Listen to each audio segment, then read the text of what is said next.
Hopefully that'll hold. Hey guys, what up? Total Control 871. I'm doing my little ghetto tripod setup here, and hopefully the camera will hold and won't topple over, or worse yet, cut off. Because I use the camera on the rear of the phone, the touch screen is always facing away from me, and it kind of rests, up against what I've got it leaning against. And I am hoping that it won't, the phone won't be mistaken and think that I'm touching to, end recording. Okay, Total Control 871, and here I am at the Mays Landing Library, getting some much needed peace and quiet. I'm even in the meeting hall. They didn't have any meetings scheduled today, so I had the hall all to myself, and it felt so good. Today was definitely a mental health day. It's what I declare a mental health day. Usually whenever I have to deal with legal documents such as the ones we went over the other day, prosecution's response to the appeal, it has a lot of adverse effects on me psychologically.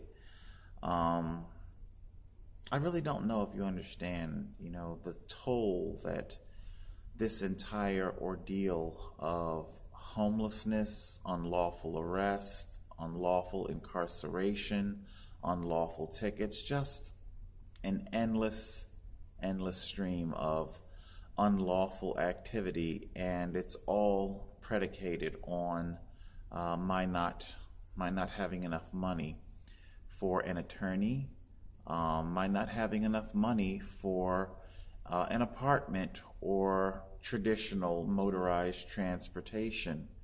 Here I am, a man that is in the middle of my 40s, and all of a sudden all of these legal troubles just come erupting out of nowhere, and anybody with half a brain in their head, they can see that it doesn't come from any kind of a criminal mind, criminal intent or motive. I am the personification of what happens to a law-abiding citizen when they simply don't have enough money to stay within the mainstream of society. I could also go on to make arguments about how society, the powers that be, they're vexed by my being so outspoken about my situation, because they need the stereotypes as their scapegoat. They need it as their way out. We need to be, the powers that be need to be able to say, well, they're suffering with addiction, or they've made some bad choices in their life, or, they did some form of self-sabotage. And I'm not going to sit here and pretend that there is not a significant portion of homeless people who probably did self-sabotage at some point in their life, although in their defense, I will say, just because you made a mistake, it should not be, the basis for completely dismantling your life. So yeah, I could go on and talk about that for a minute, but that's not really today's topic. Today's topic is mental health. Mental health is today's topic. Like I said, I came to the library. I like coming to this library. As much as I do hate to admit it, but if I am the creature of truth that I profess myself to be, then I guess it is truthful that I suppose the McDonald expulsion did come with quasi mixed blessings, I suppose you could say. I do come here from time to time, and it's very peaceful and quiet, and that's what I love so much about this. What you probably don't notice, or you're probably accustomed to tuning it out because, well, you guys are not inside fast food establishments really long enough to care, and it probably remains oblivious to you until a favorite song will begin to play. But the overhead PA system in a lot of these restaurants will just, play the music over and over again, and it begins to just really, even if it's a radio station, because radio stations play the top whatever, and oh my God, it just really, and I'm sorry, but oh God, it's Delilah, that radio chick lady. She's supposed to have like a soothing, peaceful voice, but I hate her radio station. Why the fuck does everybody who call in there sound like a prepubescent child? And it really creeps me the hell out. Do they do something to their voice or something to make their voices higher? You tell me, for those of you who have ever caught any portion of her show. Especially the girls. They all sound like 12 years old, and they're calling in and they're talking about boyfriends and having sex and how much they love, and the voice is all hot. It just creeps me the hell out. So, yeah. Okay, I got off onto a tangent, didn't I? But, the peace and quiet. It is very peaceful and quiet. Unfortunately, they don't have my beverages and things like that, so I bring my poison. I bring my poison, and anywho, and I get my devices charged up. So, yeah, today I want to talk about mental health. Whenever I have to deal with documents, the legal documents, prosecution's response, it really, it takes a toll on me. I don't know if you guys can understand that or not. And what I am then tasked with is I have to compartmentalize all of that depression. I have to pack at least enough of it away where I have room to mentally function. And believe me, it's not easy at all. I need to be able to at least go into this courtroom and give the fight of my life, which takes me to my next point. Should my suicide become a necessity, or should I say my only option? I do understand. I am cognizant of what options are open to me. Should I lose my appeal, I can pay these fines and continue to be written tickets where the schoolyard bully will continue to do what bullies do, and that's take your money, okay? That's one option. I can surrender my rights to the road, and I can ride in the hazardous fashion that they are advocating, a fashion that leads to a lot of cyclists' death. They would have me believe that it's not that dire of a situation. Need I remind you people, we cyclists, it's all reactionary.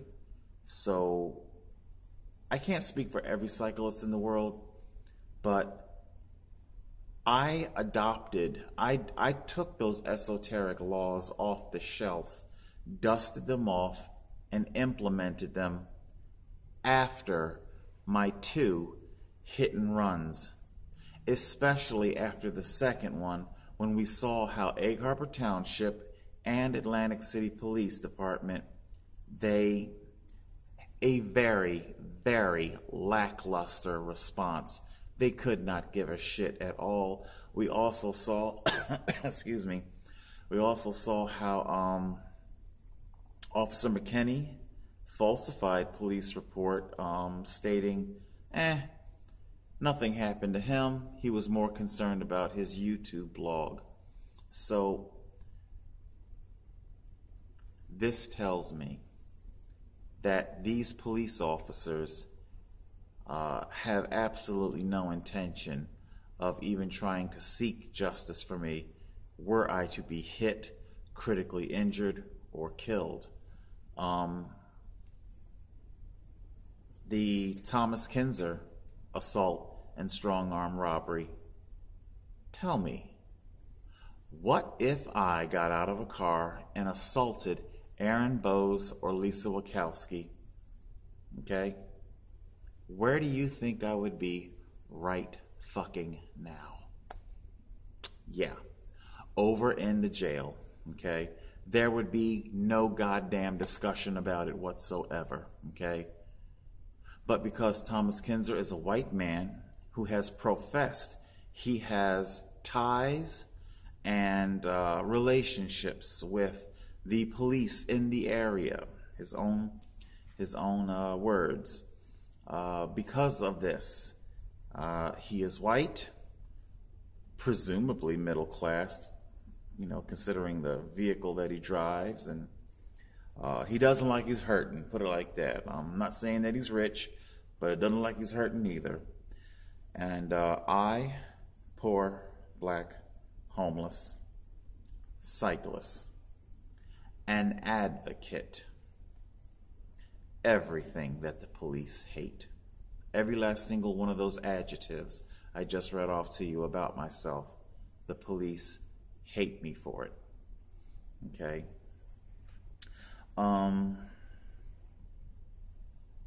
So nobody's going to take up my cause. Nobody's going to do anything. No major news outlet, CBS, NBC, ABC, Fox, none of them. None of them care, and none of them will care. Once I'm dead, once the suicide has been live streamed, then they'll be titillated into airing parts of it, putting on airs of sympathy and compassion. Oh my God, if only there was something that could have been done. So, poor man, troubled mind. Okay? But of course, you couldn't give a shit to try and help anything, right? Okay. So, one of the things I'd like to talk about tonight, in regards to mental health, is probably maybe the history of my mental health. Probably after, because once should I have to end my life, because those are my options that I was reading off to you. I can either pay it and continue to be bullied. I can surrender my rights and most likely be killed. We cyclists, we have a saying in the cycling community. There are 2 types of cyclists: those who have been hit by a car and those who haven't been hit by a car yet. Okay? If you're a cyclist, it's just a matter of time. One of the things people are constantly saying to cyclists, be careful out there, be careful. We can only be but so careful, okay? We cyclists, the learned vehicular cyclist, because I'm not talking about the trick stunt cyclists. I'm not even talking about the road cyclists, because those guys, they're concerned with FTPs and personal best and beating their hour record. And so they might, be inclined to blow through some stop signs if they're out there on their time trial bike and wanting to get into the best aero position where they can't really see. So even those type of cyclists, they're not the ones that have the rules of the road at the forefront of their mind. But I'm not talking about the stunt cyclists, the wheelie popping, the parkour, none of that stuff. We vehicular cyclists, we do our best to adhere to the rules of the road, but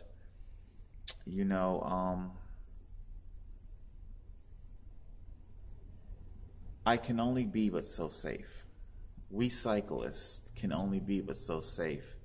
Eventually, the motoring community is going to have to pick up their end of it as well. Okay, and there's a whole slew of things I could say about that. Putting down the phone, actually paying attention, drive sober. How about that?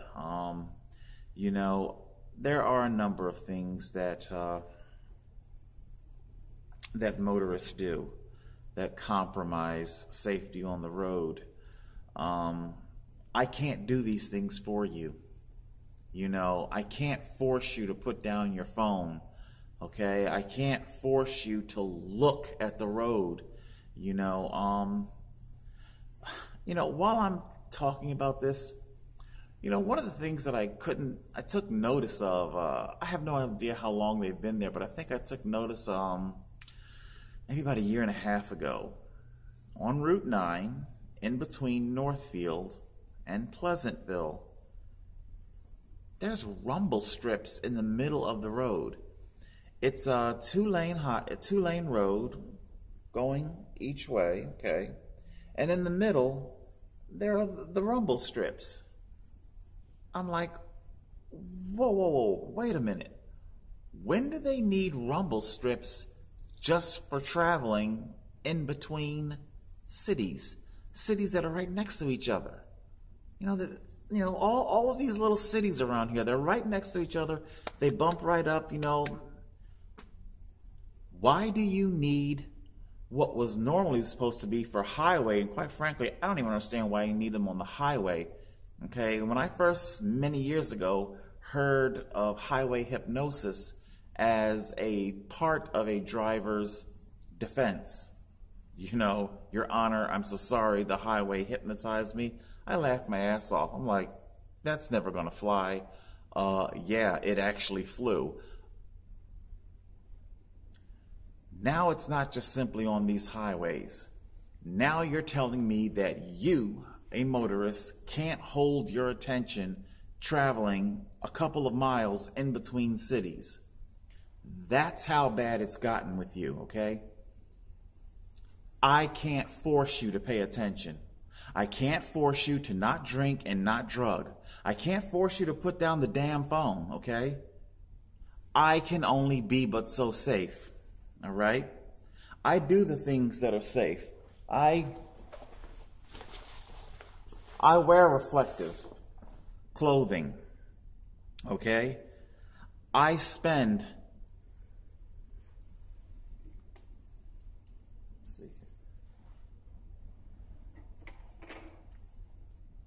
I don't want to knock over because I'm charging up still. The headlight on my bicycle cost $250. I would have much rather spent a good deal of that money on something else. I am a homeless man after all, okay? I didn't want to spend that kind of money just to be flashy, all right? I keep my devices charged because it's nighttime now, especially going into winter.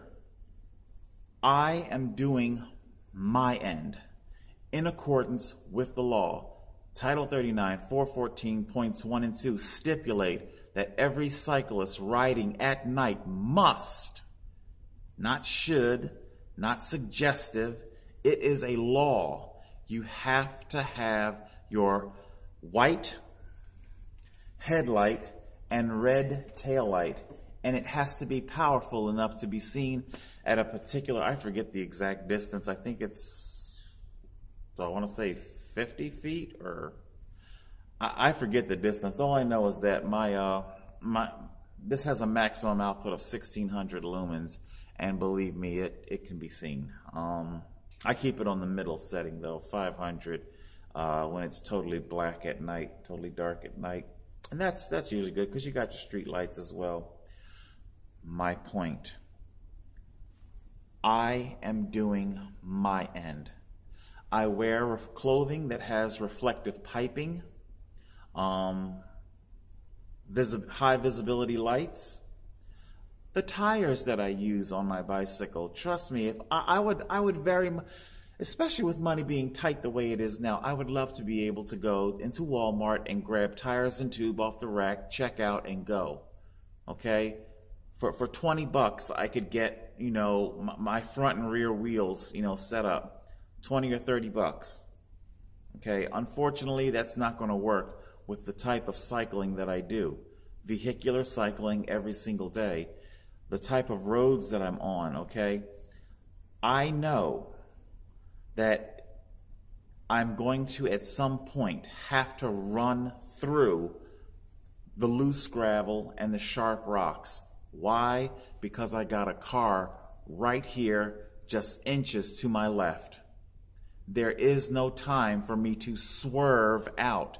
For me to swerve out very suddenly, that would be unfair to that driver, and they end up hitting me. I understand this. This is why I buy the Schwalbes. $47 tires, $15 inner tubes. I would much rather spend that money on something else, okay, than spending $120, $130 decking out my bike on tires and tubes, okay? But I do it because I know I have to uphold my end. I am a safe cyclist.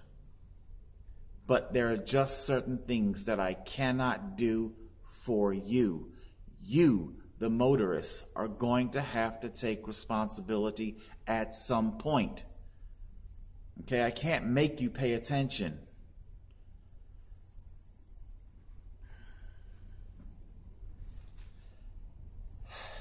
It's very difficult, you know, and it takes a mental toll on you. I have no idea what's going to become of me after this appeal. You know, it's like you can see a television fantasy ending where the judge grants the appeal, overturns the conviction, you know, and it's like a fantasy ending where all of my suffering could very well indeed be at an end. Instead, the only thing that seems to be at an end is my life. I'm not going to pay. I'm not going to surrender my rights, which leaves me with my only option, and that is ending my life. I have no intention of going into a jail to pay a debt that I do not owe.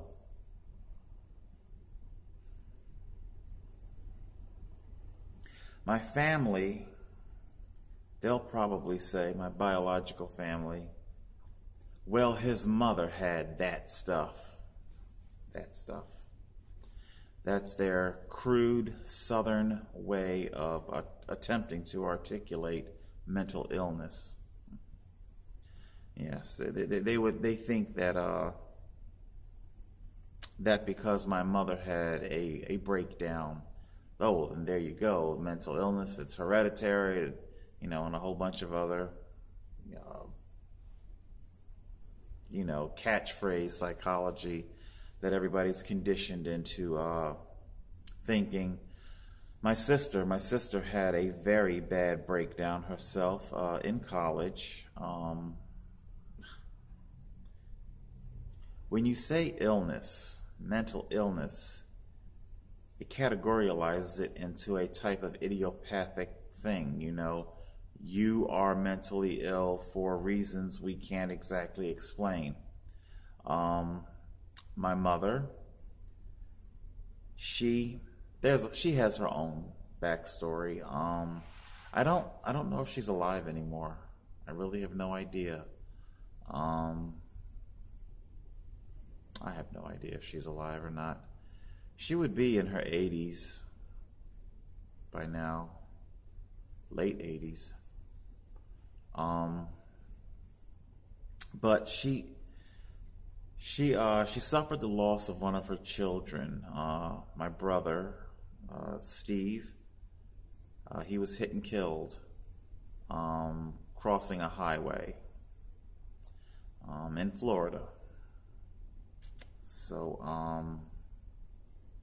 she was coping with that. The state comes, takes her remaining children. She had 5 children at the time. Forced to give the youngest 2 into adoption and the others foster care. I can only imagine what she went through, you know, having to deal with that. I myself don't exactly have personal connections with fellow humans, not on that level, and I like it that way. But anyway, my point in pointing that out is that it's not idiopathic. You know, something very traumatic happened to her. This wasn't just simply she went crazy one day. No. Same thing with my sister. My sister, oh my God, I could say a lot more about my sister. I'm not going to get too deep into my sister's story. It is my belief that it is her story to tell. What I'm about to say about my sister, it might sound a little fucked up. My sister used to be incredibly beautiful. She's still beautiful, but if we're having an adult conversation, then let's have an adult conversation. How beautiful? Well, how many of you fathers out there have little girls who aspire to be the next supermodel, and, you know, when there is no method of propelling her into, you know, whatever, or if she went on some sort of an audition for a runway or whatever and wasn't picked, and, you know, after speaking with maybe a couple of would-be agents, it gets communicated to you that while your kid is by no means ugly, they're just not runway material, you know. Some of you fathers may have had to have broken that to your little girls at some point in time. It was the exact polar opposite with my sister. I'll spare you the backstory, but friend of the family, older woman, she was into a lot of cosmetics. She sold a lot of Mary Kay or something, like super expensive cosmetics to white women and shit. She took my sister to some sort of a modeling audition, and they pounced on my sister. They spent the next few weeks like repetitively dialing.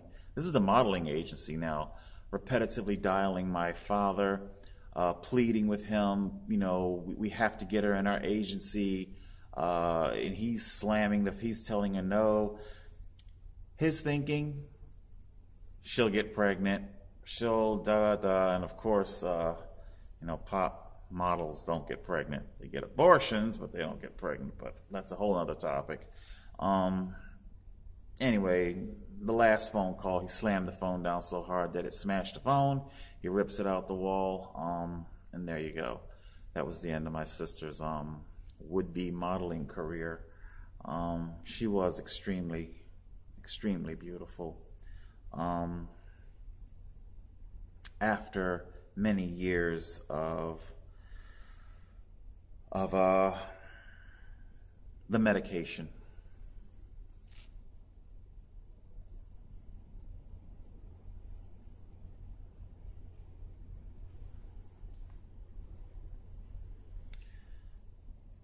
the medication, Big Pharmacy will tell you that's not our pill doing that. That's her mental illness. And of course, mental illness points the finger back at, Big Pharmacy.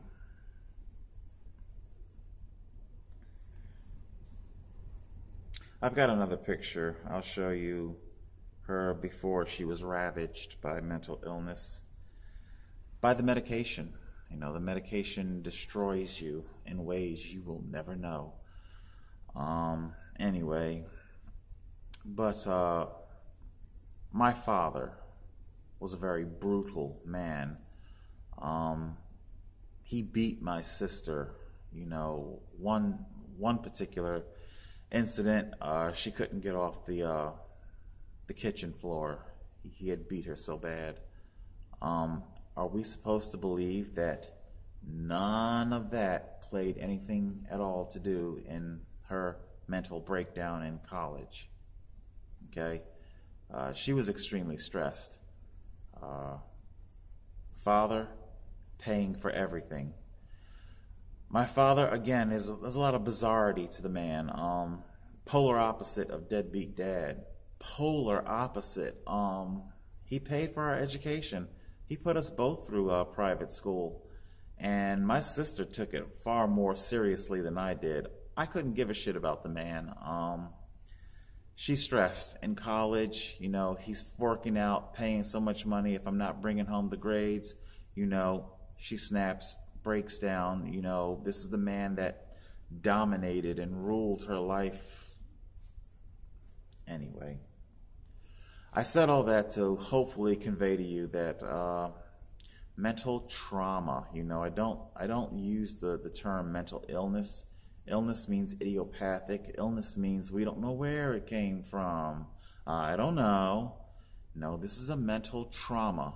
Something very quantifiable happened to you that fucked your mind up. Okay?